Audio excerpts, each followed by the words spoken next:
Welcome back to our YouTube channel my notes coaching academy. Last video में मैंने आपको trigonometric ratio find करने बताए थे कि कैसे कैसे हम ट्रिग्नोमेट्रिक रेशियोज फाइंड करेंगे और उनकी ट्रिक्स बताई थी। आज की वीडियो में मैं आपको क्वेश्चंस करवाऊंगी। जैसे हमें कोई भी ट्रिग्नोमेट्रिक एक रेशियो दी है, जैसे साइन थीटा दिया है, कोस टैन, कोई भी एक दिया है और हमें अदर फाइंड करने को बोले तो हम वो कैसे फाइंड करेंगे। ठीक है, चलो तो सबसे पहले मैं आपको एक बार ये फॉर्मूले रिमाइंड करवा देती हूँ ताकि आपके माइंड में रिफ्रेश भी हो जाए और आपको क्वेश्चंस करने में आसानी भी हो। क्या करवाया था मैंने? sin a is equal to p upon h perpendicular upon hypotenuse, cos a is equal to b upon h base upon hypotenuse, tan a is equal to perpendicular upon base p upon b। और आपको बोला था कि tan a को हम sin a upon cos a की form में भी लिख सकते हैं। वैसे ही आपको बोला था कि साइन का उल्टा क्या होता है? कोसिकेंट है। कोसिकेंट को हम लिख सकते हैं 1 अपॉन साइन है, और जैसे साइन है p अपॉन h तो इसको हम लिख सकते हैं इसका उल्टा करके h अपॉन p। वैसे ही सीकेंट किसका उल्टा होता है? कोस का। सीकेंट को हम लिख सकते हैं 1 अपॉन कोस है, और इसको मैंने लिखा है b अपॉन h तो ये हो जाएगा h अपॉन b। ये इसके उल्टे हो जाते हैं। वैसे टैन होता है हमारा, कोट होता है हमारा टैन का उल्टा, तो कोट को हम लिख सकते हैं 1 अपॉन टैन ए, और इधर है p अपॉन b तो इसको हम लिखेंगे b अपॉन p। और सेम जैसे टैन को मैंने लिखा sin a upon cos a, वैसे मैं कोट को लिखूंगी cos a upon sin a। चलो अब देखते हैं इसका क्वेश्चन।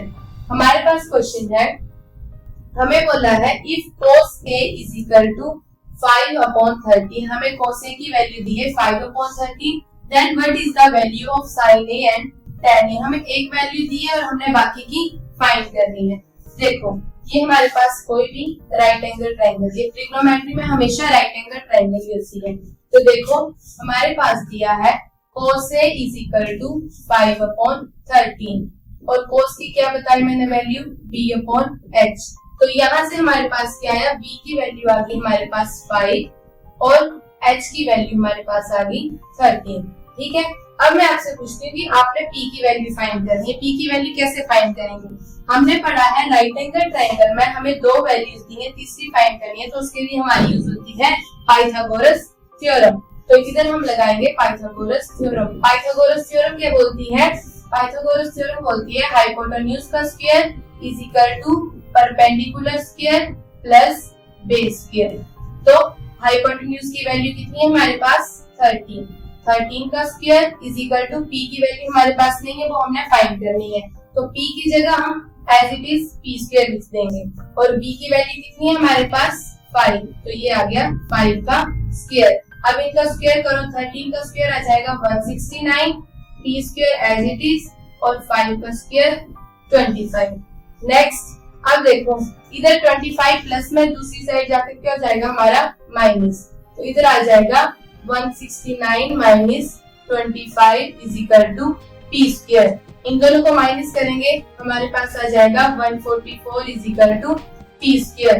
तो p की वैल्यू क्या आ जाएगी? अंडर रूट ऑफ 144, और अंडर रूट 144 का क्या आता है? 12। ठीक है, इतने लगे पता। हमारे पास अब b की वैल्यू भी आ गई, h की वैल्यू भी आ गई और p की वैल्यू भी आ गई। कैसे है हमारे पास? पाइथागोरस थ्योरम का यूज करके। अब हमने क्या फाइंड करना है? sin a और tan a। तो लिखो इधर sin a क्या होता है? sin a हमने पढ़ा, sin a होता है परपेंडिकुलर अपॉन हाइपोटेन्यूज। इधर परपेंडिकुलर की वैल्यू कितनी है हमारे पास? 12, और हाइपोटेन्यूज की वैल्यू कितनी है हमारे पास? 13, तो sin a की वैल्यू आ जाएगी 12 अपॉन 13। सेम tan a क्या होता है? tan a हमारे पास होता है p अपॉन b। तो p की वैल्यू कितनी है हमारे पास? 12, और b की वैल्यू कितनी है हमारे पास? 5, तो ये हमारे पास आ गई tan a की वैल्यू। इधर एंगल जरूर लिखना है। ठीक है, लगे पता। चलो ऐसे ही एक और क्वेश्चन देखते हैं। एक क्वेश्चन ये है, इसमें आपको बोला है 5 cos a is equal to 3, then find sin a and tan a। इधर थोड़ा सा अलग किया है, बाकी उसी की तरह से। इधर हमें लिखा है 5 cos a is equal to 3, तो इसमें कुछ नहीं करना है, simple cos a is equal to 3/5 हो जाएगा। बाकी सेम उसी की तरह हो गया। cos की वैल्यू क्या होती है हमारे पास? b upon h। तो b की वैल्यू कितनी है हमारे पास? 3। h की वैल्यू कितनी है हमारे पास 5 और हमने क्या फाइंड करना है p की वैल्यू। वो कैसे फाइंड करेंगे? पाइथागोरस थ्योरम का यूज करके। राइट एंगल ट्राइंगल है तो हम यूज करेंगे पाइथागोरस थ्योरम। क्या बोलती है Pythagoras theorem? h square is equal to p square plus b square. Okay, h की वैल्यू कितनी दी है हमारे पास 5 का स्क्वायर, p की वैल्यू नहीं पता और b की वैल्यू कितनी है हमारे पास 3 का स्क्वायर।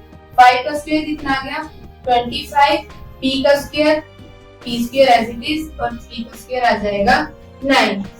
नेक्स्ट 25 9 इस साइड प्लस हो रहा है, दूसरी साइड जाकर हो जाएगा minus is equal to p square. इन दोनों को माइनस किया हमारे पास आया 16 p स्क्वायर। तो p की वैल्यू क्या आ जाएगी अंडर रूट 16।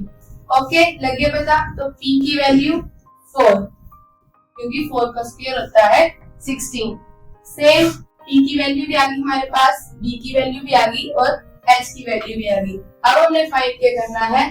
पहले हमने फाइंड करना है साइन है। साइन क्या होता है हमारे पास p अपॉन h। p की वैल्यू कितनी है हमारे पास 4, h की वैल्यू कितनी है हमारे पास 5।